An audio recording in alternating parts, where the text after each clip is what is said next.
देखिए, आज विश्व में बिहार का गौरव आज और बढ़ेगा। जिस नालंदा विश्वविद्यालय का इतिहास इतना गौरवमय रहा और बीच के कालखंड में उसको कोई याद नहीं किया। आज जितने बड़े बड़े पुरोधा बन रहे हैं, उन्होंने कभी बिहार की संस्कृति को, बिहार की विरासत को आगे बढ़ाने का या उसको पुनर्जीवित करने का काम नहीं किया। इस काम को सर्वप्रथम किया तो नीतीश कुमार और सुषमा स्वराज जी ने शुरू किया, नरेंद्र मोदी के नेतृत्व में। और आज नालंदा विश्वविद्यालय अपनी उस पुरानी वैभवशाली इतिहास को पुनर्जीवित करने के लिए खड़ा है। और आज माननीय प्रधानमंत्री जी के कर कमलों से इसकी शुरुआत हो रही है। तो कहीं ना कहीं पूरा बिहारवासी, चाहे वो बिहार में रह रहा हो, चाहे देश के किसी कोने में रह रहा हो, आज गौरवान्वित होगा कि बिहार पुनः अपने पुराने इतिहास के, गौरवमय इतिहास की ओर जा रहा है। अच्छा, ये अररिया में है, वो कल से एक बार फिर है पुल गिर गया है। तो लगातार क्यों हो रहा है बिहार में पुल गिरना? इससे पहले अगवानी पुल। देखिए, जब भी इस तरह की घटनाएं घटती हैं, पूरी तरह से उस पर कार्रवाई होती है। ये जरूर है कि क्या तकनीक के कारण गड़बड़ हुई, और इसको लगातार अगर हो रहा है तो उस पर अलग से रिव्यू टीम होनी चाहिए। और बहुत जल्द हमको उम्मीद है कि इस पर पूरा विभाग चिंता करके निर्णय करेगा। और जहाँ भी तकनीकी रूप से इस तरह की समस्या आती हैं, अगर उसमें करप्शन इन्वॉल्व है तो कार्रवाई होनी चाहिए, चाहे जो भी हो। तकनीक कारण है तो तकनीक कारण के भी दोषी कोई नहीं होंगे तो उन पर भी कार्रवाई होगी।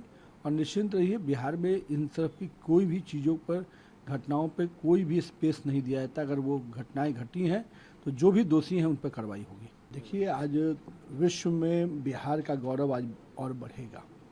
जिस नालंदा विश्वविद्यालय का इतिहास इतना गौरवमय रहा और बीच के कालखंड में उसको कोई याद नहीं किया। आज जितने बड़े बड़े पुरोधा बन रहे हैं, उन्होंने कभी बिहार की संस्कृति को, बिहार की विरासत को आगे बढ़ाने का या उसको पुनर्जीवित करने का काम नहीं किया। इस काम को सर्वप्रथम किया तो नीतीश कुमार और सुषमा स्वराज जी ने शुरू किया, नरेंद्र मोदी के नेतृत्व में।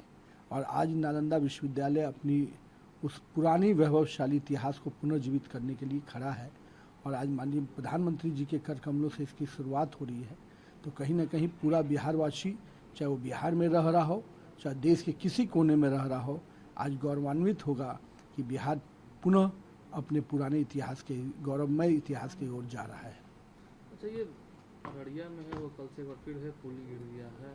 तो लगातार क्यों हो रहा है बिहार में पुल गिरना? इससे पहले अगवानी पुल।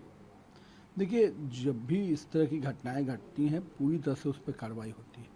ये जरूर है कि क्या तकनीक के कारण गड़बड़ हुई, और इसको लगातार अगर हो रहा है तो उस पर अलग से रिव्यू टीम होनी चाहिए। और बहुत जल्द हमको उम्मीद है कि इस पर पूरा विभाग चिंता करके निर्णय करेगा। और जहाँ भी तकनीकी रूप से इस तरह की समस्या आती हैं, अगर उसमें करप्शन इन्वॉल्व है तो कार्रवाई होनी चाहिए, चाहे जो भी हो। तकनीक कारण है तो तकनीक कारण के भी दोषी कोई नहीं होंगे तो उन पर भी कार्रवाई होगी। और निश्चिंत रहिए, बिहार में इन तरफ की कोई भी चीज़ों पर, घटनाओं पर कोई भी स्पेस नहीं दिया जाता। अगर वो घटनाएं घटी हैं तो जो भी दोषी हैं उन पर कार्रवाई होगी।